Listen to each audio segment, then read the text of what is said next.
బంగారం గత 2 రోజులుగా పడుతూనే ఉంది. ఈరోజు కూడా దగ్గరగా $35 పర్ ఔన్స్ పడిపోయింది. దీనికి ముఖ్యమైన కారణం ఏంటంటే, నిన్నటిదాకా సీజ్‌ఫైర్‌ని అంగీకరించిన అమెరికా అండ్ ఇరాన్ దగ్గరగా యుద్ధాన్ని ముగించాయని ప్రకటించాయి. అంతలోనే మళ్ళీ ఇద్దరి మధ్యలో కాల్పులు జరిగాయి.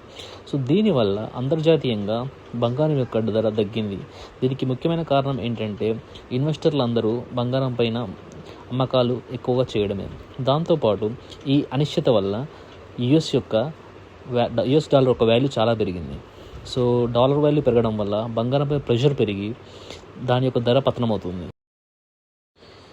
ఈ ఇరాన్ అండ్ అమెరికా మధ్య ఏదో ఒక కన్క్లూజన్ వచ్చేదాకా ఈ బంగారంలో కానీ, ఈ డాలర్ ప్రైసెస్ కానీ, క్రూడ్ ప్రైసెస్ కానీ కంట్రోల్లోకి రావు.